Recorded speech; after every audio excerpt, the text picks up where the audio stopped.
Amen. Amen, amen, and amen. Magandang gabi po mga kapatid. Welcome po sa ating online Friday Bible Study. Family Bible Study. Okay po. So tonight po, pagpapatuloy po natin yung ating lesson last Friday na ang atin pong title is The Peace of God. Kaya nga sabi ko kanina doon sa atin sa Google Meet, kung meron kang kakilala ngayon na alam mo na nangangailangan ng kapayapaan, tawagin mo na. Kasi yung pag-uusapan natin is about the peace of God. Amen? Peace of God. Lahat tayo nangangailangan yan, mga kapatid. Ang mundo ngayon napakagulo, napakaingay. Amen? Totoo ba? Napakaingay ng mundo ngayon. And because of that, people are trying their best to find peace in everywhere. Saan-saan nila hinahanap yung kapayapaan? Sa pagsusugal, sa pagbibisyo, di ba? Yung iba sa pagnanakaw, yung iba sa galit. Ang totoo nun, wala lang talaga silang kapayapaan. They are insecure, mga kapatid. Kulang sila sa peace of God. At ngayon, mga kapatid, pag-aaralan natin, paano natin makakamit yung peace of God. Amen? So, balikan lang po natin yung ating mga naging points last Friday. So again, ang ating pong title, The Peace of God. Ang question to ask, how to have the peace of God in times of troubles.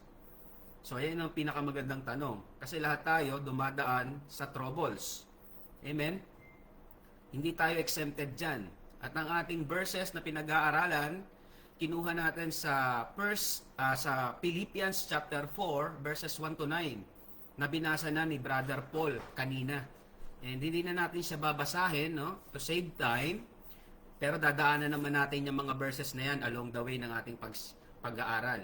So ang ating key verse, mga kapatid, Philippians chapter 4, verse 4. Philippians chapter 4, verse 4 says, "Rejoice in the Lord always, and again, I say rejoice." Amen. So ayan po yung ating point, yung ating key verse. So from the verse itself, makikita natin ang pag-uusapan natin is about rejoicing. Rejoicing in order for us to have the peace of God. So yung naging first point natin dyan, yung verse itself, verse 4, rejoice in the Lord always, again and I say rejoice. First point natin last Friday is be rejoicing. Be rejoicing, mga kapatid. Kung ikaw Kristiyano, ano lang po ito, no? Way of introduction, recap lang po ito, mga kapatid. Kung ikaw ay Kristiyano, you have the component of the joy. Ano yung component ng joy na meron ka? You are a Christian. Amen? You are a Christian, meaning, you have Christ in you. You are identify yourself with Christ. So, enough reason to be rejoicing. Di ba? Amen? That is enough reason to be rejoicing, mga kapatid. So, when you have the Lord Jesus Christ as your personal Lord and Savior, the Holy Spirit is indwelling in you as well. Di ba? And the fruit of the Spirit, alam naman natin yan. So, I hope and I pray, magkaroon tayo ng ugali na alalahanin yung mga bagay na meron tayo. Kasi, napag-aralan natin last Friday, yung word na rejoice, originally from the Old French, ang meaning is two words siya actually, re and joy. Re means repeat, and joy, to be glad. So repeat the joy or repeat the gladness. At ano yung gladness na dapat nating inuulit-ulit sa ating mga sarili? That we have Christ. Settle na tayo in the future. If you have Christ, you have life. You have eternal life. Amen? So it is enough for us to be rejoicing. So, ang question ulit natin, how to have peace of God in times of troubles? Be rejoicing. Be rejoicing. Repeat the joy that you have. Remind yourself of something na nagpapagalak sa iyo. At ang kagalakan natin, ang sabi, rejoice in the Lord. The Lord Himself is our joy. Amen?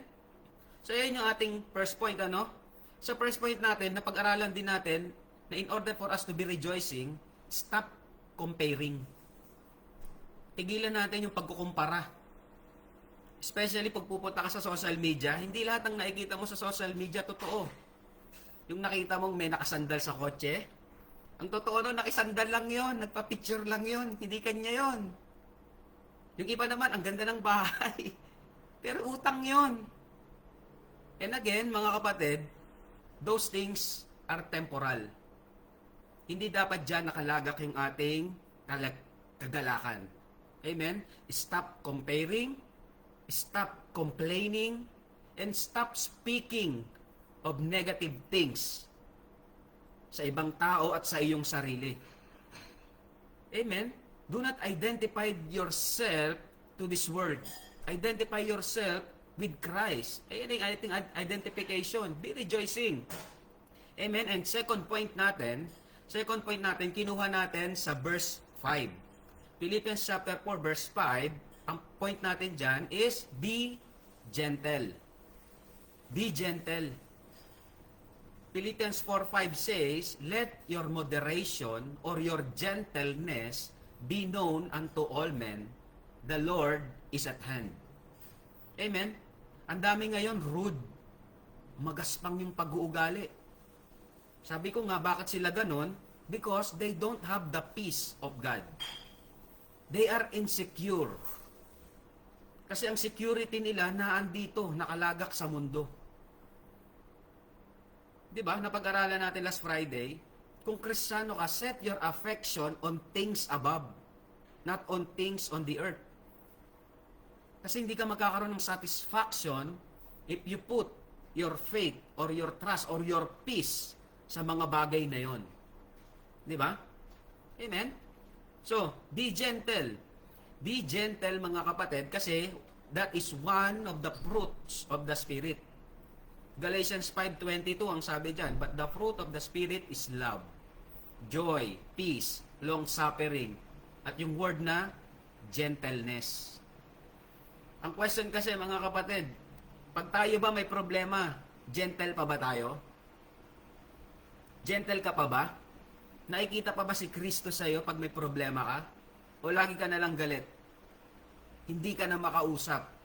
Wala nang rejoicing. Hindi ka na makakitaan ng kagalakan. Amen? So it is intentional. Ikaw lang ang makakapag-decide niyan. I cannot do that for you. And you cannot do that for me. It is an individual responsibility. Kung gusto mong magkaroon ng peace of God, be rejoicing. Be grateful. Amen? Tingnan mo yung meron ka. Huwag mo titingnan yung wala. Kasi wala kang makikita kasi nga wala. Di ba? Amen? So be rejoicing and be gentle. At alam nyo mga kapatid, yung gentleness na yan, two-way effect yan. Two-way effect. Kung gusto mo magkaroon ng kapayapaan, magbigay ka ng kapayapaan. Maging gentle ka. Di ba? Two-way effect yan. Inward and outward. When we possess this gentleness na nagmumula sa Holy Spirit, you will have the inner peace. Inner peace, hindi ibig sabihin wala kang problema. Lahat tayo may problema. Pero, despite of that problems, meron tayong inner peace. Inner peace, yan yung two-way effect. Una, meron kang inward peace. Inner peace. And outwardly, magkakaroon niya ng outside effect. Na makikita ng mga tao, grabe naman si kapatid, kahit nang laki na ng problema, kaya pa rin ngumiti. Payapa pa rin yung kanyang tinig. Wala kang makikitang galit, wala kang makikitang hinanakit, kahit ginawa na siya ng hindi maganda. Amen? Kasi kung magre-retaliate tayo sa nakagawa sa atin ng masama, doon na nag-uumpisa yung kaguluhan. Walang peace. Tama? So, yan yung ating 2 points. Hindi ko na siya i-elaborate. Kung gusto nyong balikan yung mga napag-aralan natin dyan last Friday, tingnan nyo na lang doon sa ating Facebook Live. Amen? Facebook Live natin last week.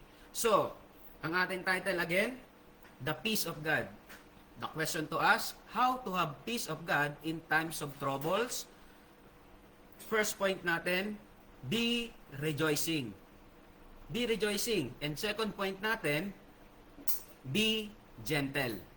At dadako na tayo ngayon sa ating third point. Amen? So third point natin, be prayerful. Be prayerful. Open your Bible in Philippians chapter 4, verse 6. Kung gusto mo magkaroon ng kapayapaan na nanggagaling sa Diyos, let's read Philippians chapter 4, verse 6. Philippians 4:6 says, be careful for nothing, but in everything by prayer and supplication with thanksgiving, let your request be made known unto God. Amen? So kung gusto mo magkaroon ng peace of God, be prayerful. Imagine yung hindi ka nag-aalala, yung wala kang worry. Hindi ka nag-aalala. Imposible ano? Imposible hindi tayo mag-aalala. Everyone has worries. Sa trabaho, sa bahay, sa eskwelahan, kahit saan. So hindi imposible. Meron tayong pag-aalala. But in this particular verse, Philippians 4:6, Apostle Paul advised us to turn our worries into prayers. Amen?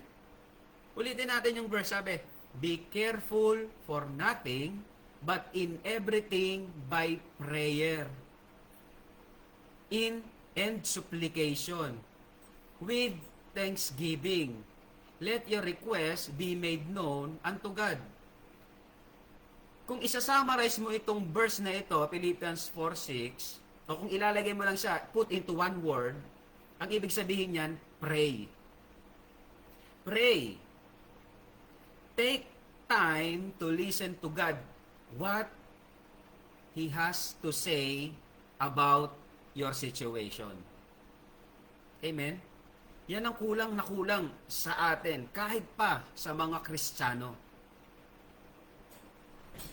Sino dito nagdasal kaninang umaga?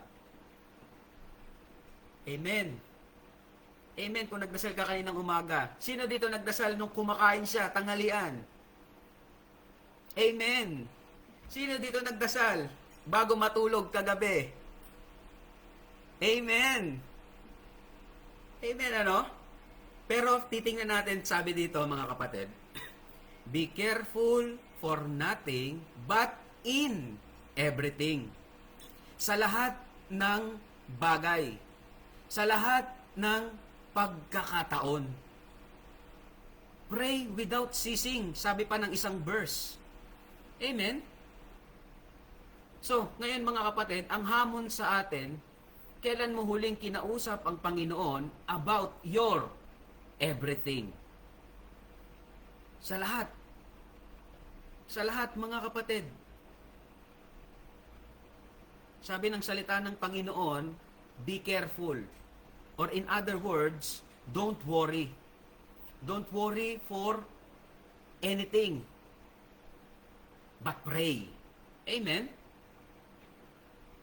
So, if you want to have the peace of God, start praying. At ano ba yung prayer? It is our divine communication with God Almighty. Pagkausap mo yung Almighty God, all-powerful God, naandun ka sa pinaka-safest place ng buhay mo. Amen? Kasi naririnig ng pinaka-powerful sa lahat yung panalangin mo. But, the problem is this. Prayer is the simplest thing we can do. Pero yan yung ating nanineglect every day. Tama ba? So, tingnan natin, Matthew 6:25 to 33, ang pinag-uusapan dito is about worries. Yung worries ka na sa about your food, shelter, and clothing. Mga bagay na yan yung nagbibigay ng pag-aalala sa tao eh. Pero ang sabi ng Panginoon, instead of worrying, Matthew 6:33, seek ye first the kingdom of God and His righteousness. and all these things shall be added unto you. Anong ibig sabihin nun? When you are seeking God first, ibig sabihin nun, sa Kanya ka muna tatakbo. Kung may pangangailangan ka sa ganitong bagay, kulang ka, sa Kanya ka muna. Amen? So mga kapatid, kaya tayo namumroblema pag nagkaroon tayo ng pangangailangan, sa back of our mind, nag-iisip na tayo ng tao na pupuntahan natin para masolusyonan. And that is wrong.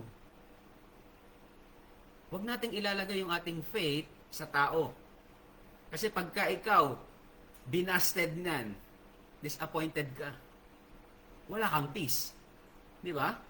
But, if you have needs, and you go to God first, seeking Him first, meron kang kapayapaan. Kasi nakikinig siya. At hindi lang siya nakikinig, sumasagot pa siya. Amen? So, emphasize natin dito yung ating prayer life. Kung gusto mo ng kapayapaan, assess natin yung sarili natin. Kailan ako huling nag-pray? Hindi yung basta prayer lang, ha? Yung prayer na nakaluhod ka. Na parang nakikipag-usap ka harap-harapan sa Panginoon. Kasi sa atin, ang prayer parang simple lang eh. Lord, Kau na po bahala. Hindi ganon.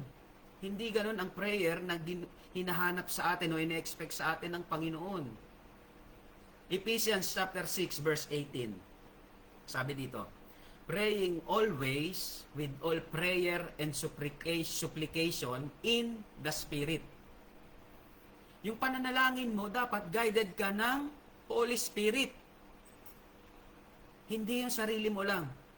Kasi normally, pag tayo nagdasal, alam nyo kung anong laman? Lord, pengi nito. Pahingi nito. Pahingi noon. Hindi Panginoon, kung hindi pahingi noon. Puro hingi tayo. Di ba? Na dapat, inuuna natin yung pasasalamat sa Panginoon. Tama? And watching thereunto with all perseverance and supplication for all saints. So, ang pananalangin pala, hindi lang para sa atin. For all saints din. Amen? So, if you want to have peace of God, to have the peace of God, be prayerful. Be prayerful, mga kapatid. And under this point, mga kapatid, actually Philippians 4 verse 6, the main point of this verse, to avoid anxiety is to pray. Kaya nga sabi ko kanina sa atin sa pambungad nating pagbati, kung meron kang kakilalang nag-aalala, walang kapayapaan ngayon, tawagin mo, makinig kayo rito. Makinig tayo ngayon sa salita ng Panginoon. Kasi ang gusto niya, magkaroon tayo ng kapayapaan. At makukuha natin yan saan? Sa pakikipag-usap sa Kanya. Sa source ng kapayapaan Himself. Amen? So mga kapatid, remember, sino dito nakakaalam ng the word, yung word na acts? Dapat yan yung laman ng ating prayer di ba? Yung acts. Ano ba yung acts ulit? Adoration, confession, thanksgiving, supplication. Dapat ganyan yung laman ng ating pananalangin. Una, adoration, pupurihin mo muna yung Diyos. Paano ka magpupuri? Di ba sabi natin sa first point natin, be rejoicing? Paano ka magpupuri sa Panginoon kung may problema ka? Magpupuri ka kasi ang sabi ng Panginoon, rejoice in the Lord. Meron kang Diyos na tatakbuhan sa oras ng pangangailangan. Amen? At gagawa siya ng paraan. Adoration, be thankful kasi nasa langit siya Yun yung kanyang trono. Tayo nasa lupa. Ibigay natin yung worship that is due unto Him. Amen? Adoration. And then secondly, confession. Humingi ka ng tawad. Baka naman meron tayong kaalitan. Hindi mo pa naayos yung sarili mo. Ang lakas mo humingi ng tawad sa Panginoon, Lord, please forgive me. Pero ikaw hindi ka marunong magpatawad. Paano yun? Diba? Unforgiveness, mga kapatid, hindi mo ginagawa, wickedness ang tawag dyan. Wickedness, lawlessness. Patuloy mong ginagawa paulit-ulit. Then you are expecting forgiveness from God? Wala kang peace nun. Di ba? Ano pa yung kasunod? Thanksgiving. Pasalamat. Lord, salamat. Meron pa akong pagkakataong magdasal. Ibig sabihin, meron ka pang hininga. Meron ka pang tamang pag-iisip na tatawag sa Kanya. Amen? Be grateful. And lastly, ano yung S? Supplication. Doon ka palang hihingi. Amen? Sa huli yung paghingi. Kasi ang problema natin, pag tayo nag-pray, hingi agad eh. Di ba? Kahit tayo sa mga anak natin, sino dito mga magulang? Di ba gusto natin sa mga anak natin, bubula-bulahin ka muna.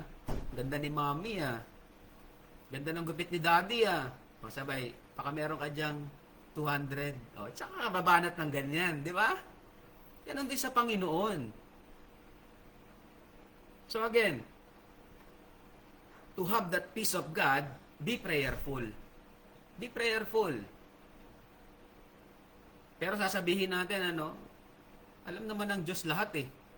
Kahit di ko pa sabihin, alam na ng Panginoon yan eh. Ba't kailangan ko pang sabihin? Bakit nga kaya, Ba't kailangan pa natin sabihin? Ba't pa inutos sa atin ng Panginoon na pray without ceasing? Commandment niya yun eh. Alam niyo kung bakit? Kasi ino-honor niya yung relationship. Relationship. Kahit alam ng Diyos yung pangangailangan mo, gusto niya pa rin, natatawag ka sa Kanya. Di ba? Parang yung mga anak natin. Though alam natin yung mga pangangailangan nila, gusto natin, hihingi sila sa atin. Maikipag-usap sila sa atin. Kasi may relationship. Di ba? The same thing with God. The same thing with God, mga kapatid. Amen? So, be prayerful in everything. Try that, mga kapatid. Subukan mo yan. Magkakaroon ka ng kapayapaan. Subukan mo lang. Amen? 1 Peter chapter 5 verse 7 says, casting all your care upon Him, for He careth for you. Casting all your care. Lahat ng care mo, lahat ng alalahanin mo, sabi ng salita ng Panginoon, casting all. Wala kang ititira. Yung context nito, mga kapatid, yung casting dyan, ang sumulat nitong 1 Peter, si Peter eh. Si Peter po, mga kapatid, is a fisherman. Yung casting dito na gagawin niya, yung pagtapon niya ng net. Na pag tinapon niya yung net sa dagat to catch fish, hindi niya naaalalahanin kung may mahuhuli siya o wala. Ang trabaho niya lang is to cast the net. Ganon din tayo. When we pray, let us just cast it all to God. Problema na ng Panginoon yun. Paano niya sasagutin? Amen? So be prayerful, mga kapatid. Be prayerful. Have you ever realized that during times of worries, eto, real talk, sa oras ng problema, mga kapatid, pag ikaw, surrounded ka ng mga kaibigan mong, mga BFF mo, yung mga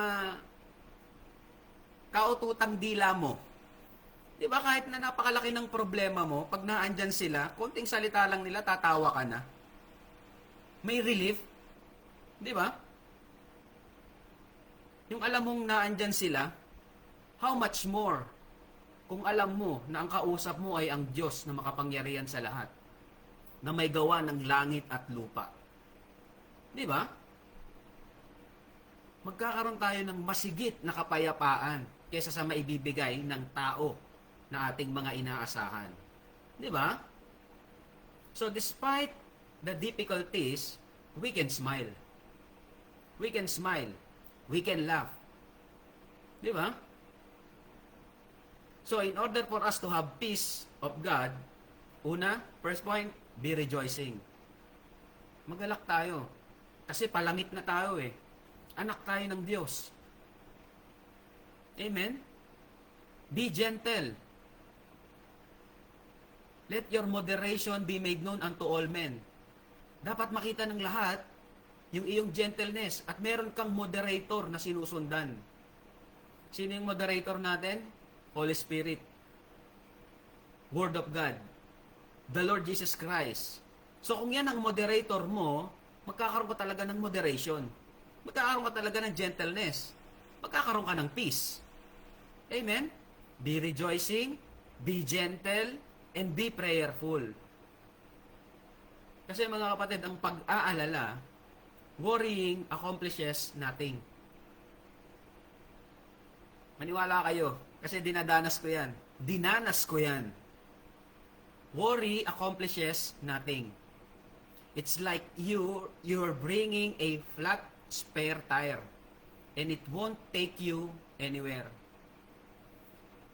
Yung may baong kang reserbang gulong, tapos na flat, yung iyong sinasakyan, pag hinugot mo yung flat tire na yon, hindi mo rin magagamit. Ganon yung pag-aalala. Ganon yung worry. Hindi ka nun dadalhin kahit saan. Ilulog mo ka lang nun sa kalungkutan. Amen?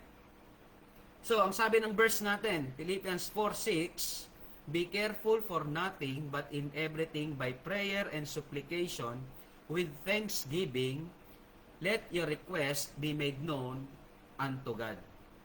Amen? Be careful for nothing, or in other words, be not anxious for anything. Don't think too much. Yan ang problema sa atin kahit sa mga Kristiyano. Nag-overthink tayo. We analyze things na hindi naman dapat. Amen? Don't think too much. Be wise to know where to park your mind. Imbis na punuin mo ng alalahanin yung isip mo, make it sure you park it where it will be safe. Amen? Saan yun? Park it in the presence of the Lord.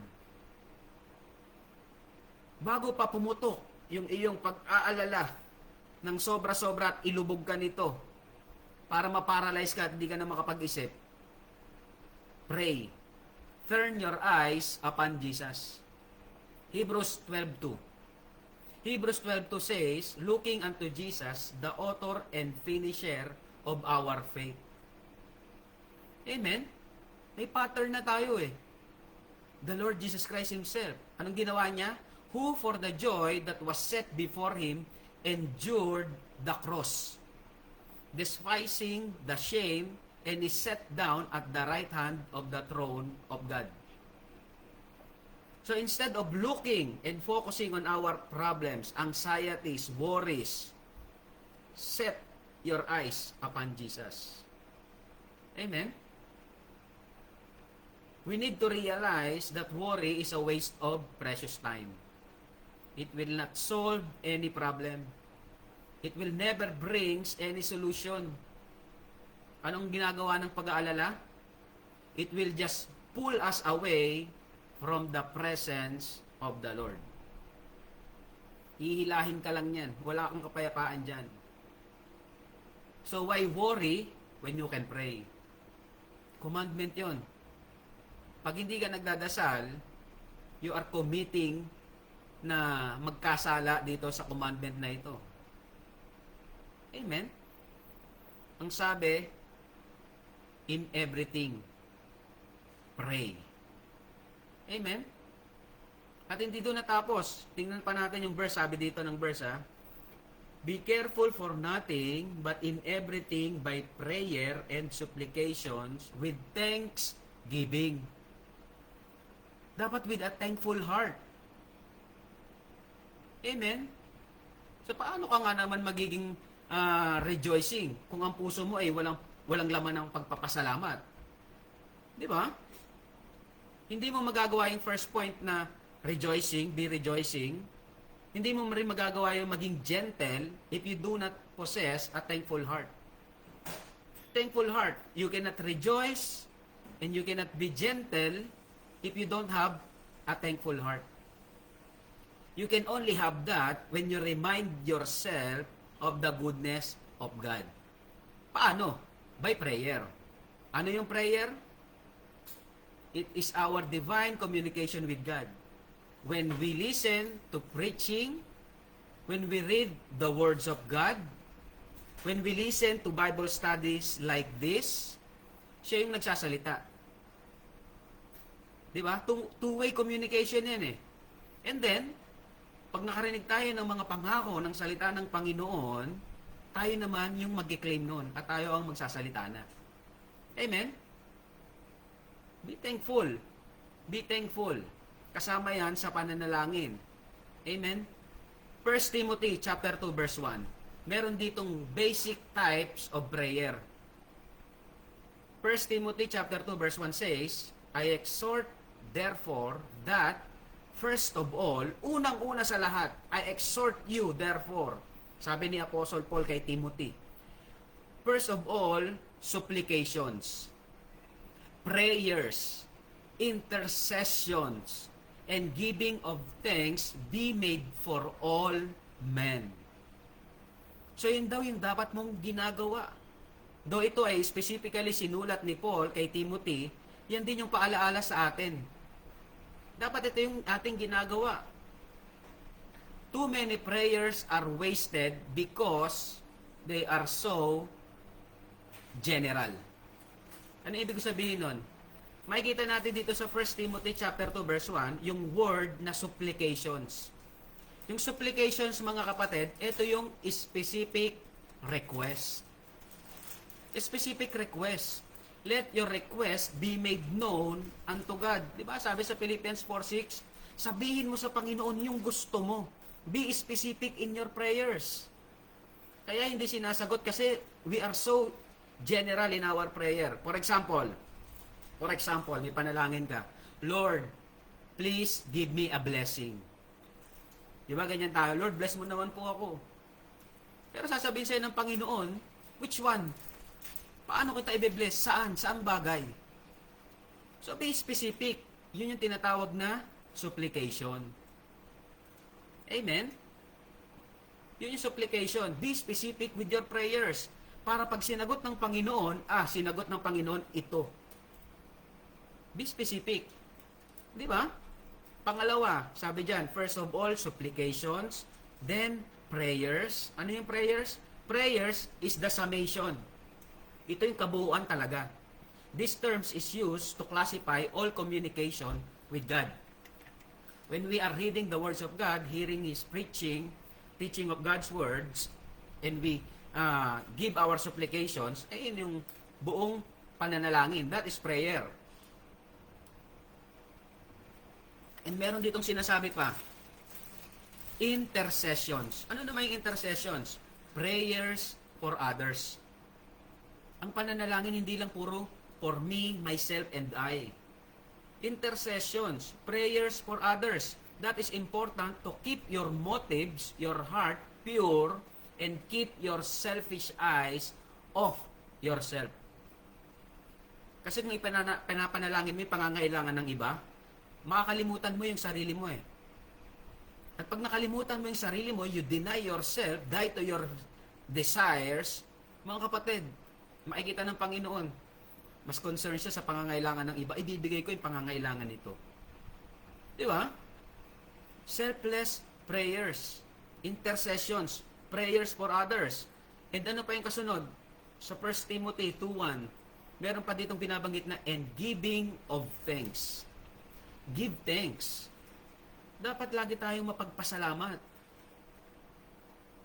Amen? Dapat yan yung laman ng ating panalangin. Psalms 100 verse 4. Enter into His gates with thanksgiving. Enter into His gates with thanksgiving, and into His courts with praise. Be thankful unto Him and bless His name. So ganun pala dapat. Dapat ganun ang pananalangin. Amen? It's not about you. It's about God. What God can do to your situation. What God can do to you. He is more after your character. Kaya kami mga dinadanas na trials and testing in life kasi gusto ka pa niyang ma-build up into His likeness. Christ-like attitude. Amen? So, mga kapatid, 3 points na tayo. Ano yung una? The peace of God. How to have peace of God in times of worries. Una, be rejoicing. Pangalawa, be gentle. Pangatlo, be prayerful. This is the result kung ito ang gagawin mo. Kung ginawa mo yan, tatlong yan, anong result? Fourth point natin, the peace of God. Diyan mo na matatamo yung kapayapaan ng Diyos. Philippians chapter 4, verse 7. Tingnan nyo. Philippians 4, verse 7 says, "And the peace of God, which passeth all understanding, shall keep your hearts and minds through Christ Jesus." Amen? So makakasigurado tayo kung gagawin natin yung tatlong utos. Ano yung una? Be rejoicing. Second point, be gentle. Let your moderation be made known unto all men. Amen? Third point, be prayerful. Be careful for nothing, but in everything by prayer and supplication. With thanksgiving, let your request be made known unto God. At anong mangyayari? Fourth point natin, the peace of God. And the peace of God, which passeth all understanding, shall keep your hearts and mind through Christ Jesus.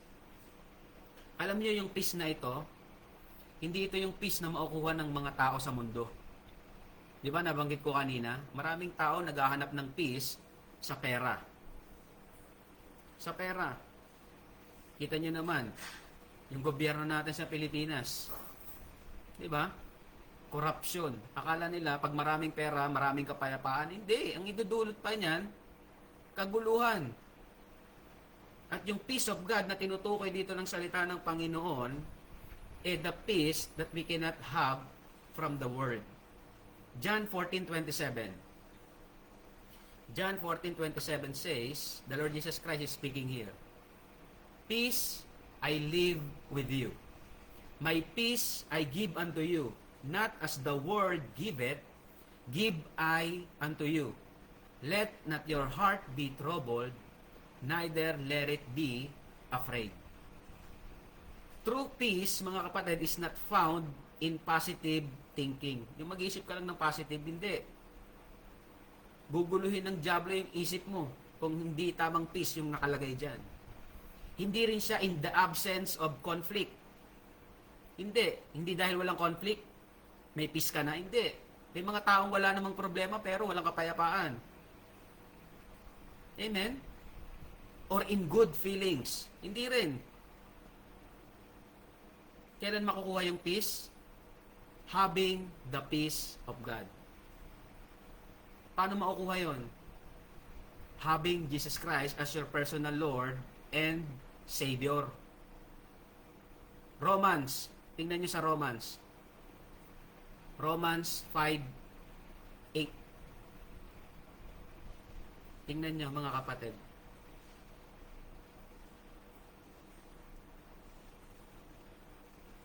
Amen.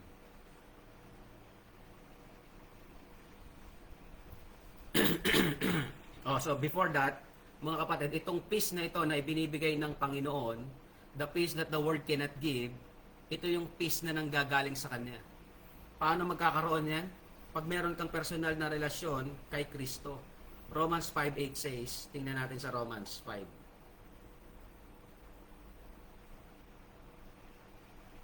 Romans 5:1. Therefore, being justified by faith, we have peace with God through our Lord Jesus Christ. Magkakaroon ka lang ng kapayapaan sa Panginoon pag meron kang Kristo. We are being enemy of God before we got saved. But when we have Christ, nagkaroon na tayo ng kapayapaan sa Panginoon, sa Diyos. Amen? Isipin mo na lang na peace ka with God Almighty. Di ba? Awayin ka na ng mundo, wag lang ng Diyos na may likha sa iyo. Amen? And the Lord Jesus Christ, hindi siya nagkulang sa paalaala. John 16 verse 33. Sabi ng Panginoon, "These things I have spoken unto you." Sinasabi ko na to sa inyo para pag dumating, hindi na kayo mag-alala, hindi na kayo magulat. That in me ye might have peace. Kay Kristo may kapayapaan. In the world ye shall have tribulation. But be of good cheer, I have overcome the world. Amen? So isipin nyo na lang yung kalagayan ng itong mga apostles.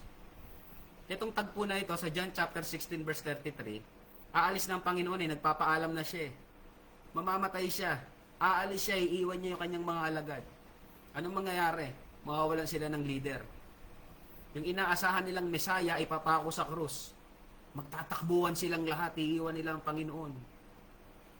Kaya ang sabi ng Panginoon sa kanila, "These things I have spoken unto you, that in me ye have peace. In the world ye shall have tribulation. But be of good cheer, I have overcome the world." So ganun din ang inaasahan sa atin ng Panginoon. If you have a rejoicing spirit, rejoicing in the Lord, and again I say rejoice, let your moderation be made known unto all men. The Lord is at hand. Magkakaroon ka ng gentleness. Third point, be careful for nothing but in everything by prayer and supplication with thanksgiving. Be prayerful. Kung lahat ng yan, pagsasama-samahin mo, magkakaroon ka ng peace of God. Peace of God which passeth all understanding. At sinong nagkikip niyan? Ang Panginoon. Isaiah 26 verse 3. Thou wilt keep him in perfect peace, whose mind is stayed on thee. Pag ang ating isip nakastayed on thee, on God, magkakaroon tayo ng perfect peace because he trusted in thee. Amen? When we trust God, he gives us a peaceful perspective. Peaceful perspective saan? Sa lahat ng circumstances ng problema ng buhay natin. Traffic jam, road rage, di ba? Konting sagian lang, nauwi na sa patayan. Walang peace. Di ba? Difficult phone calls. Yung may tatawag sa'yo from the Philippines, may problema. Hindi pa nasasabi yung problema, nagulo na yung isip mo, nagulo na yung puso mo. But if you have the peace of God, kahit anong klaseng trouble ang dumating, amen, you will be reminded that your rejoicing is in the Lord. Colossians 3:15. And let the peace of God rule in your hearts. Paano ulit magro-rule sa ating puso? Una, rejoice in the Lord. Babalik lang tayo doon sa three basic commandment ng Panginoon. Philippians 4, verse 4. Di ba? Be rejoicing. Let your moderation be made known unto God.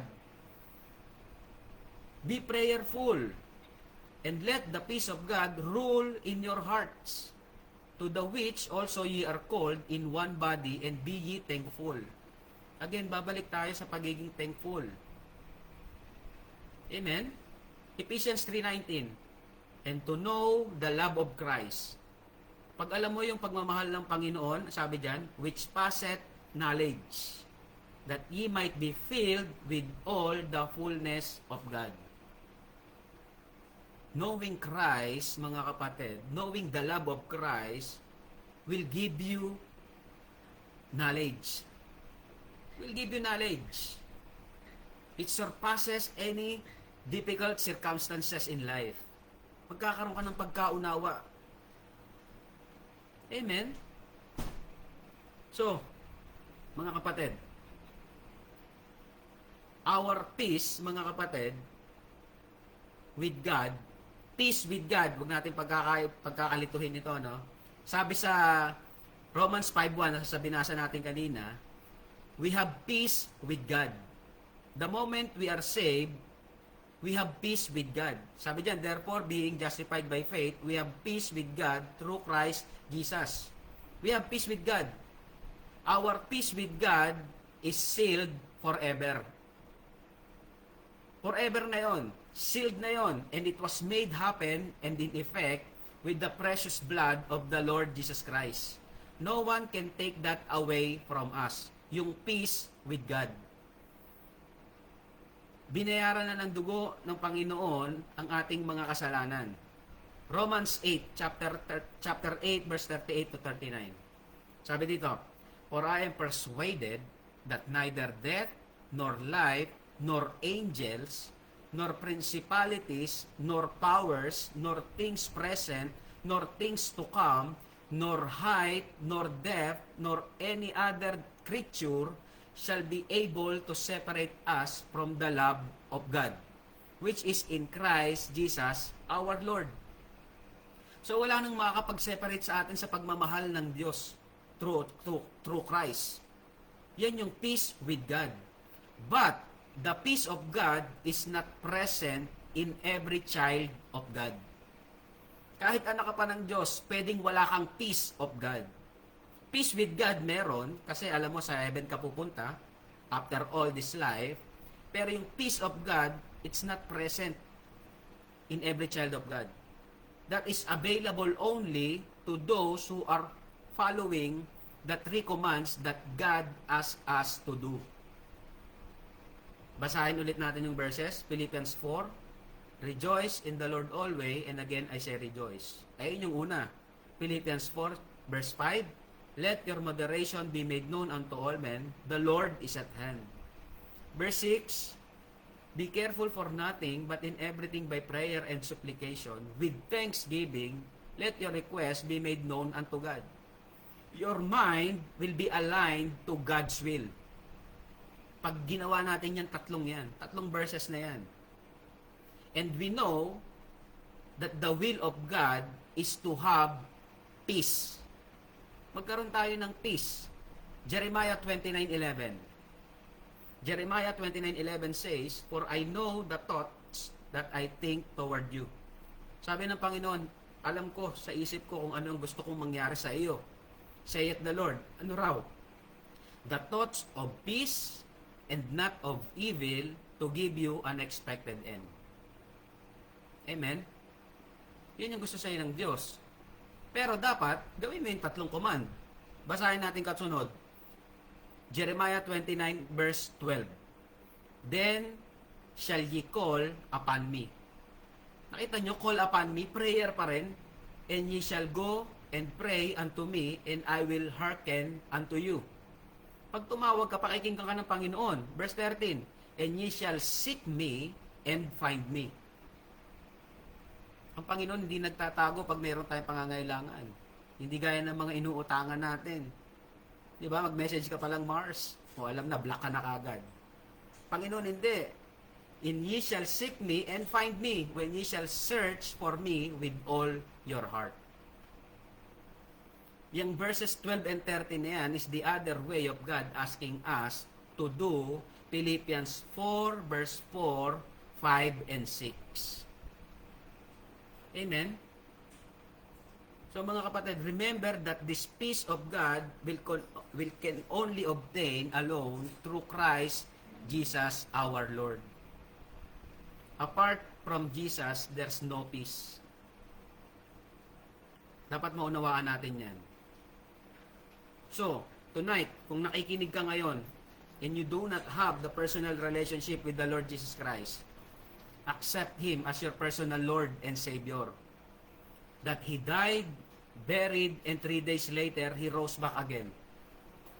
Just to save you from the penalty of sin in hell and to have peace with God. Amen? So yun yun. Yun yung magiging resulta.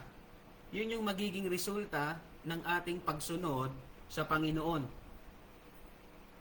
Be rejoicing, be gentle, and be prayerful. Ang result ano? The peace of God, which passeth all understanding. This peace of God will keep it from you. And we know if God is keeping it safe yon. Di ba? This peace of God is beyond human comprehension that will guard our hearts and minds in Christ Jesus. It is a reminder that God's peace is not just a feeling, but a divine presence that protects us from anxiety, fear, and uncertainty. Yan yung peace that passeth all understanding. Na kahit nasa gitna ka ng problema, pinakamabigat na trials and testing in life, babantayan ng Panginoon yung isip at puso mo. At ang nagbabantay niyan ay ang Diyos mismo. In Christ, His Son. Amen? Even when we can't understand what's happening, God's peace can calm our thoughts and emotions. Siya ang magiging dahilan ng ating calmness, gentleness, gratefulness, and being prayerful, giving us comfort and hope. Kaya mga kapatid, it is a powerful reminder to trust in God's sovereignty and goodness. Kaya kung meron ka ngayong alalahanin, sabi ng salita ng Panginoon, rejoice in the Lord always, and again I say rejoice. Let your moderation be made known unto all. The Lord is at hand. Be careful for nothing, but in everything by prayer and supplication, with thanksgiving, let your request be made known unto God. Maraming nakakaalam ng verses na ito. Pero yung depth ng meaning nito ay peace of God. Na siyang kailangan ng bawat isa sa atin ngayon. Amen?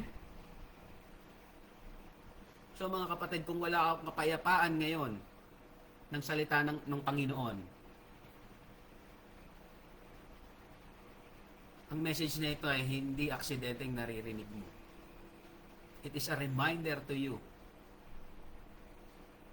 Amen? So tuloy natin. Akala ko matatapos natin lahat ngayon. Meron pa tayong point number 5 and 6. So, hindi na natin itutuloy. But, basahin na rin natin. Verse 5. Think on these things. Philippians 4, point number 5 I mean.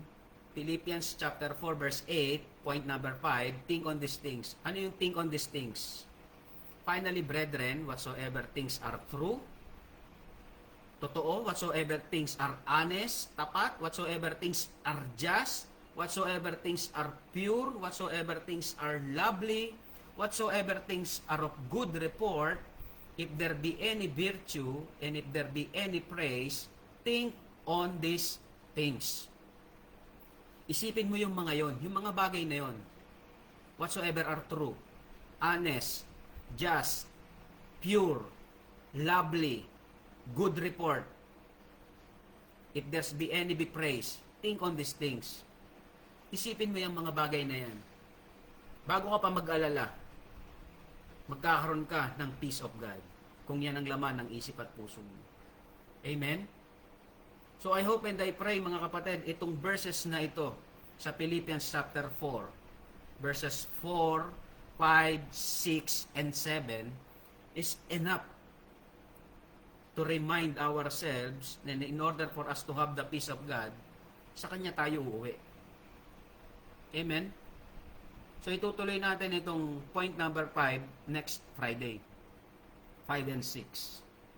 So I hope and I pray, mga kapatid, nagsalita sa atin ang Panginoon. Kasi lahat tayo, sabi ko nga itong message na ito ay relevant sa lahat ng pagkakataon. Kasi even in small things, pwede tayong magkaroon ng alalahanin. But the Word of God is reminding us that we can have peace with God.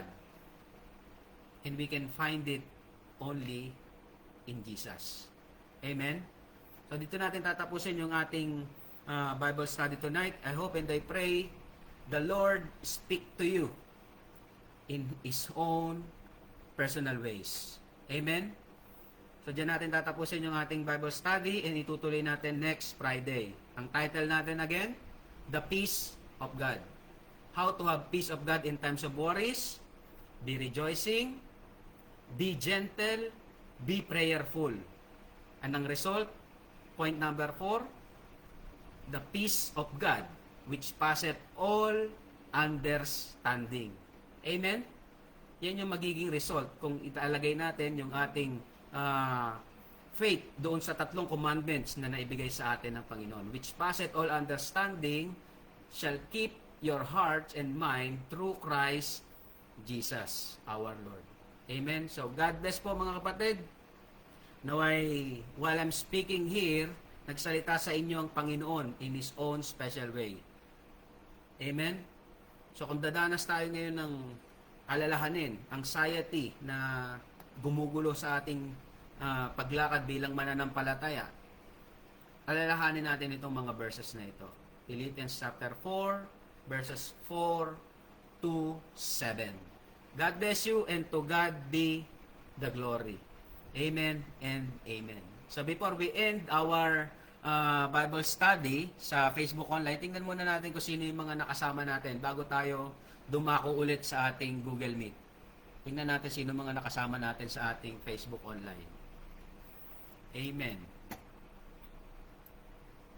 Amen. Nanay Ophel. Amen, Nanay Ophel. Si Arnie Bon. Amen, Sister Arnie Bon. Si Mabel, nandyan din. Si Nanay Helen Bukiron. Amen. Si Herald. Sister Lily. Sister Janet. Amen, Sister Janet Amular. Si Ate Eden. Amen, Ate Eden. Sister Marife. Amen, Sister Marife. Maraming salamat at maka-join ka. Nanay Fe. Nanay Fe Olasco. Nanay Ophel. Si Paring Gab. Amen, Paring Gab. Buti nandyan ka. Amen. Brother Ethan. Amen, Brother Ethan. So mga kapatid, I hope and I pray naging pagpapala yung ating Bible study tonight. And I hope na makatulong ito sa paglago ng ating pananampalataya at sa ating relasyon sa Panginoong Jesucristo.